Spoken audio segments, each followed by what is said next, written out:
So my name is Sophia Karakeva, as said. So thank you very much for the introduction and for having me here today. And let me just share my screen. So I hope that you are now able to see my presentation. Yes? Okay. Yes, we can see your presentation. Thank you. So thank you. Dobré odpoledne to everyone still with us. And DataScouting is, as said, is a research and development company, and we specialize in creating, designing, and providing software solutions for media monitors, PR agencies, broadcasters, and government organizations that want to cover their media mentions in all traditional online, social, TV, and radio. And my presentation is split into two parts. I will start with a short introduction of hate speech against journalists on social media.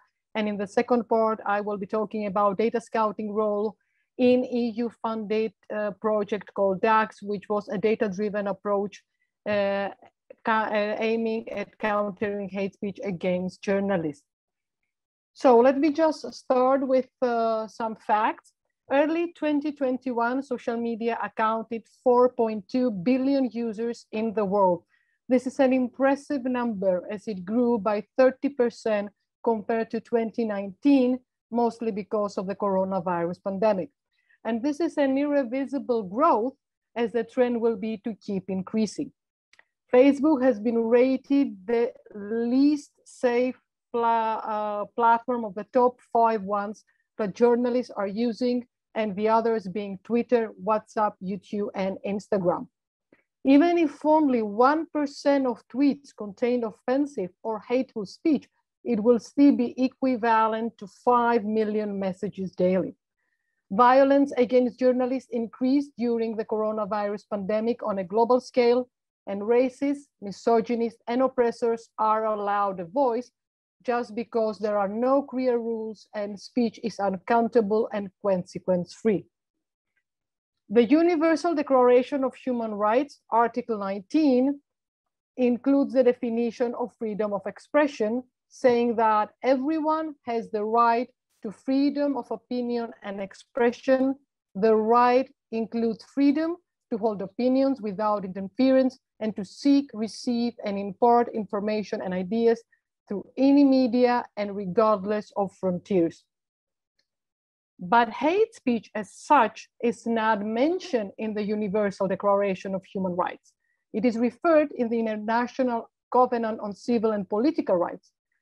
And there what it says, quite interesting, is that member states are not only permitted, but they are required to pass some type of legislation that prohibits hate speech. But it does not define what they mean by hate speech, neither does it say how exactly each member state should be doing that. As a result, member states have found different ways of dealing with hate speech, and there are arguments of how this is being done. Meanwhile, in the United States, hate speech is constitutionally protected by Section 230. And is hate speech internet made? Personally, I believe no, because I think that it is rather a society issue which is becoming more and more toxic. But of course, we cannot ignore the fact that tech companies allow hate speech on their platforms. So we now have 2 new sources of power, a very agitated digital world and a very monolithic digital oligarchy. Yet, according to the US law and Brussels, tech companies are not legally liable for content that is being posted on their sites. They are private companies that have advanced their own definitions of hate speech that bind users to a certain set of rules. And their business model is based on growth and ad revenue, and therefore they have no intention of disrupting hate speech from reaching scale. On the contrary, they actually profit from it. And over the past years and being under scrutiny, social platforms have been asked to answer tougher and tougher questions about the user's content. So, is this harassment? What about this? Is this a violent threat? What about now? Is this an example of hate speech? What about this? So hate speech seeks to silence journalists and discredit their reporting. It is often organized, coordinated, and orchestrated. It is usually misogynistic. It radiates, as perpetrators often target families, sources, and colleagues. It is intimate. The threats are personal and often highly sexualized, and it can be extreme, intense, and prolific. Fake news and disinformation spread faster than facts on social media. The use of disinformation aims to intimidate journalists and discredit their work. This is the example of CNN reporter Anderson Cooper, who was accused of kneeling in order to fake the level of water in his live shot and make the impact of Hurricane Florence look worse than it actually was. Yet, this picture was taken 10 years earlier when he was covering a different hurricane. Still, this did not stop people from attacking him on Twitter, calling him a disgrace, or even suggesting that he is a homosexual because he prefers to be on his knees most of the times. Now, regarding cheap fakes or shallow fakes or even dumb fakes, as I recently read in an article, this is the case of another CNN reporter, Jim Acosta, who during a press conference in the White House was approached by an intern who tried to take the microphone off his hands and their arms touched. The original video was modified by InfoWar editor to make it look like Acosta karate chopped the intern. In this case, Watson made a simple change to the frame rate of the video, zooming in one section of the footage and giving viewers this way a different impression of the incident, making Acosta look like the aggressor.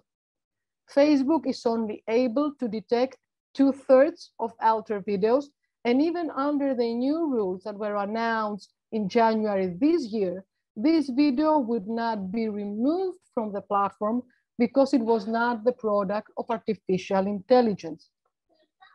Let's now take a very brief look at the hate factor in political speech. We all know that Donald Trump arose to power using social media, and throughout his presidency, he did not stop offending journalists using disturbing and degrading expressions like stupid, nasty, loser. And for the president of Philippines, Rodrigo Duterte, being a journalist does not mean that you are exempted from assassination, and you can read the rest of his statement here on screen. Maria Ressa is a Filipino-American journalist, co-founder and CEO of Apparel, and recent holder of the UNESCO Press Freedom Award. And she is an explicit example of a government orchestrated campaign against her on Facebook and Twitter. The abuse that she received was massive. At one point, Ressa received 90 hate messages per hour. About 60% of the attacks went after her professional credibility and public trust in her journalism. The other 40% consisted of sexist, misogynist, and dehumanizing insults. Threats included calls for her to be sexually assaulted, killed, and even raped repeatedly to death. Some slurs, like prostitute, are still in use today. There were two goals, Ressa said. The first one was to pound me to silence, and the second was to create a Badagon effect so others begin to believe in a meta-narrative. And it worked. This noxious imputation of journalists with criminals on social media turned into a real case for her when 2 years ago she was arrested for cyber libel, and now she faces a sentence of as much as a century in prison. So such examples show how the role of journalists is being undermined. They are intimidated into silence, threatened, harassed, and humiliated. They face public defamation and even personal attacks. Many of them suffer from fear, which frequently leads to self-censorship and to departure of early career journalists. They decrease their visibility from social media, and some journalists feel compelled to tone down controversial stories, carefully consider the language that they are going to use when covering a controversial story, withhold information, or even abandon stories altogether for their own protection. And journalists are used to having to defend their work. Criticism and negative feedback are an expected part of their work, but journalists are subjected to abuse on a level that goes far beyond the topic that they are covering. And if you are part of a newsroom, there is a certain level of protection there. But if you are a freelance journalist, this is a different story. So grow a thicker skin or toughen up. This is what usually journalists are being said. But how do you cope with rape or death threats?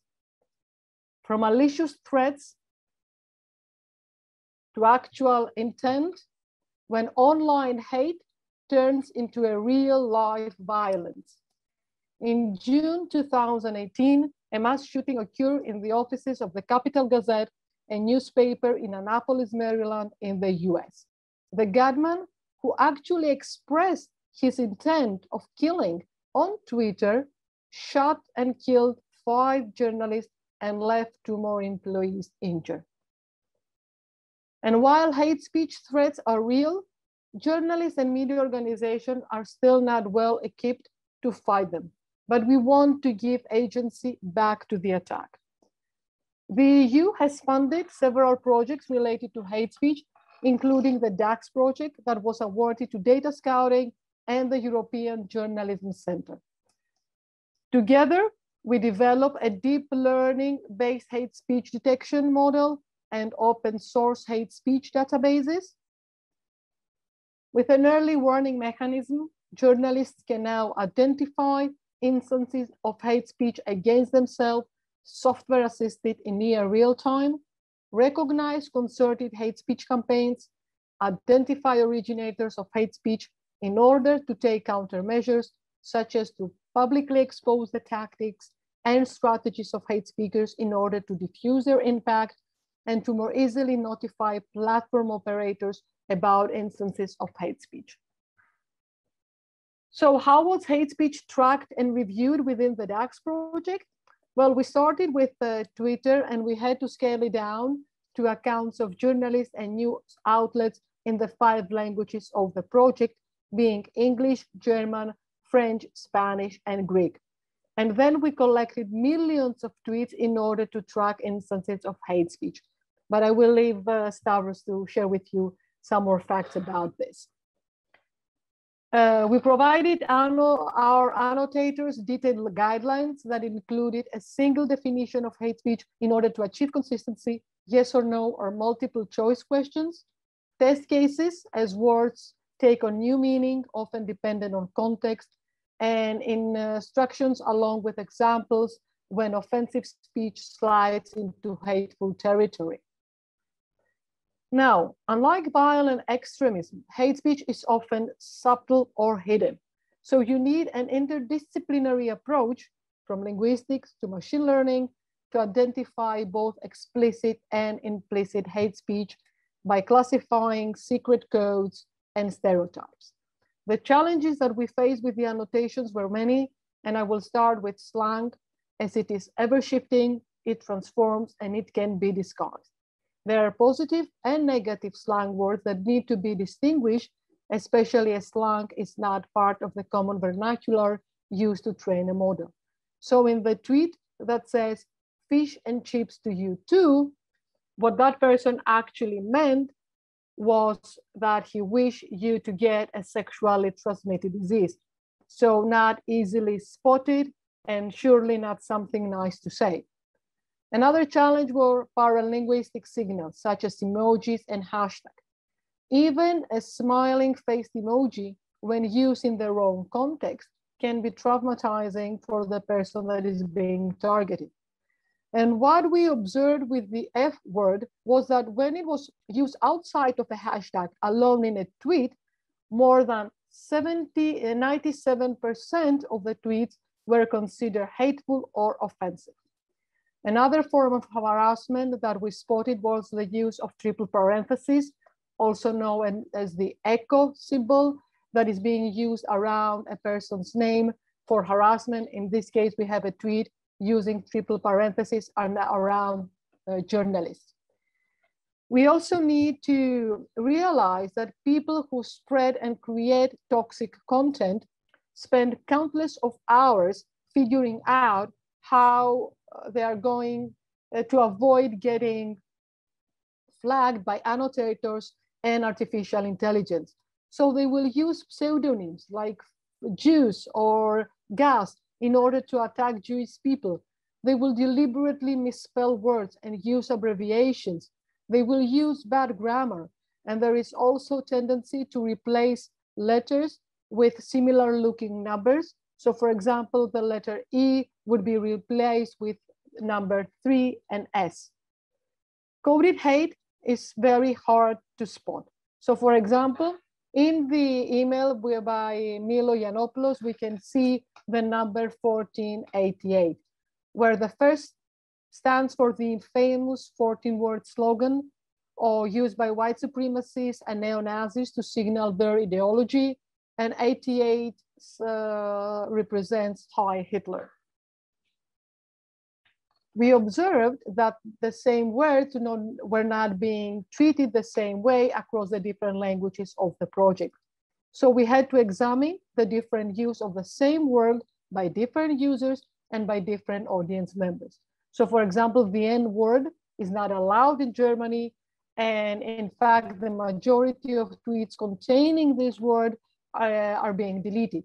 But in English tweets, we had to draw a distinction between the different versions of that word, and we rated it based on intent and not just content.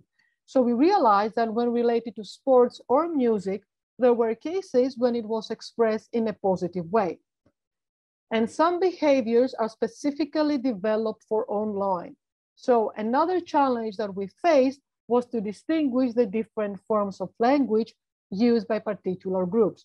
Because, for example, there are groups that use offensive words, and this is accepted within their own group, but of course it is not accepted in the outside. So it requires special skills to distinguish a joke from or an extremist comment from parody. And finally, what we learned, one of the things that we learned is that social platforms have made it quite difficult and expensive for researchers to have access to a full range of posts on some subjects, including hate speech. We had to exclude Facebook from the project because after the Cambridge Analytica scandal, Facebook imposed strict restrictions on data collection. And as social platforms have tightened even more their hate speech policies, users have become more careful and haters have become more polite, using more sophisticated forms to express their hate. They avoid explicit slurs and they mostly insinuate rather than directly claiming things. So content is more implicit and coded to avoid being removed. And that makes hateful comments much harder to detect. And we also need to pay attention to social media alternatives such as Parler, Gab, Telegram, and MeWe, which are currently on the rise as they promise not to censor their users for behavior that might violate the policies of their rivals. And I will close with a positive message that hopefully we will be able to target hate speech much more efficiently under the new EU regulation that aims, among others, at adopting a common approach with a unified definition of hate speech. So that's from me. Thank you for listening. And I will now pass the floor to Stavros. Thank you. Let me share my screen to continue with the discussion of automatically detecting hate speech in social media. So this is a very, very difficult problem because, as Sophia already has mentioned, hate speech changes forms. So hate speech uses different expressions, they uses abbreviations, and also detecting hate speech and differentiating hate speech from personal attack is not easy, even for human and even for experienced human annotators. This is why also keyword-based identification techniques do not really work well. So this is a challenging problem from the artificial intelligence and technical, let's say, part.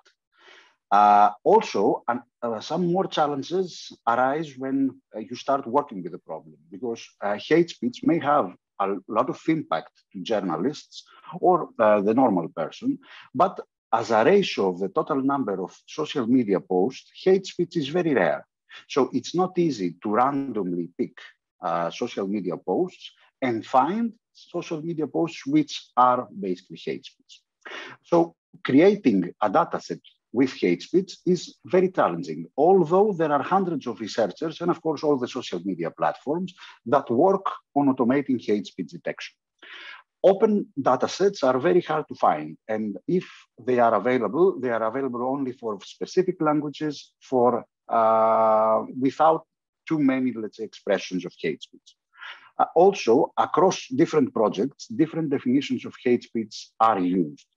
And finally, since most researchers use Twitter to do the annotation, and they work mainly on Twitter social media posts, Twitter licenses do not permit the open data, providing, let's say, the annotations and open data. You just need to provide Twitter IDs, and those Twitter IDs you have to then hydrate. So this is a process where searching in Twitter with the IDs and getting the textual content back. Then this is a process that needs to be done for all the researchers. But this means that since Twitter deletes hateful comments after some time, even for a database, a data set, which is something like 1 year or 2 years old, something like 20 or 30% of the tweets will have been deleted. So this makes the problem of hate speech detection quite interesting in order to work with it. Now, for the DAX project, we monitored these numbers of accounts, journalistic basically accounts. And finally, after 1 year, we had several hundreds of thousands of different tweets. So the beginning is to start identifying if some hate speech exists across those number of tweets. But this is a huge project to start with human annotators.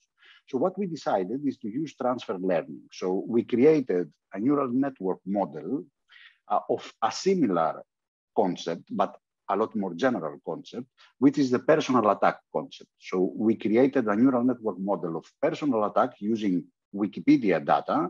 And then after ranking all the collected posts with this model, we gave annotators highly ranked posts for personal attack, plus some random ones. So the idea is that we need to find hate speech, not in the normal, let's say, sparsity that hate speech exists, but as much as possible. And this really worked.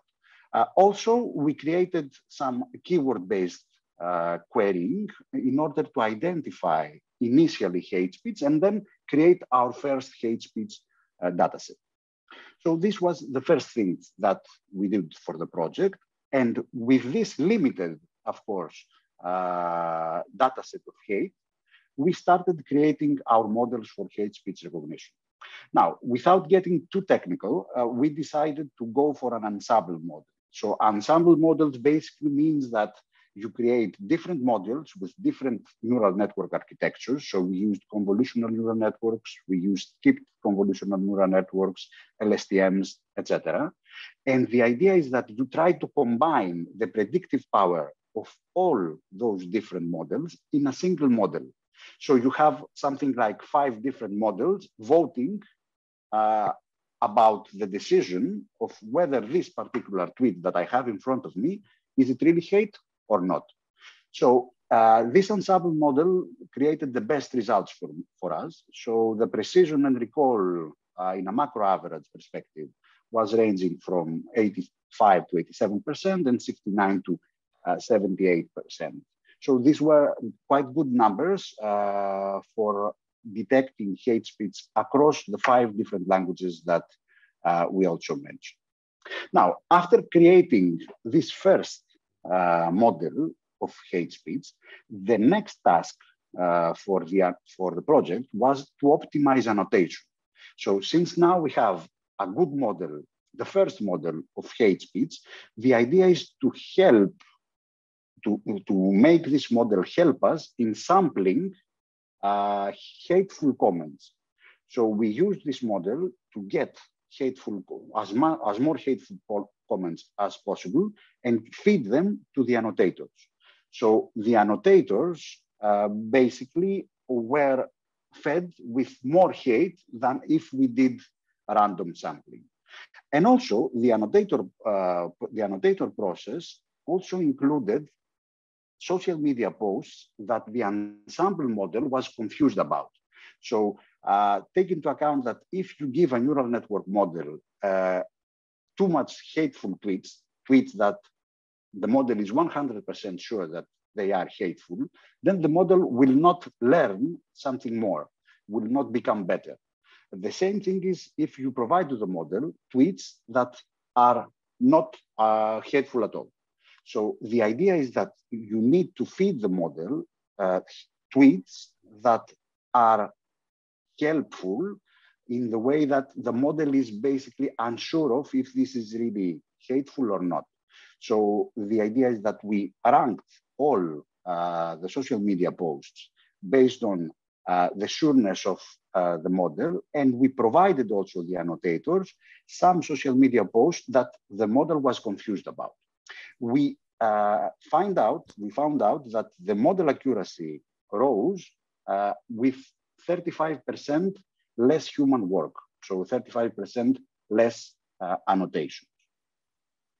Now, a schematic representation of the annotation project, of the annotation process was as follows. So we created different batches of unlabeled tweets using the deep learning models. So we fed those batches to annotators. The annotators provided labeled tweets, and those labeled tweets created a new deep neural network model.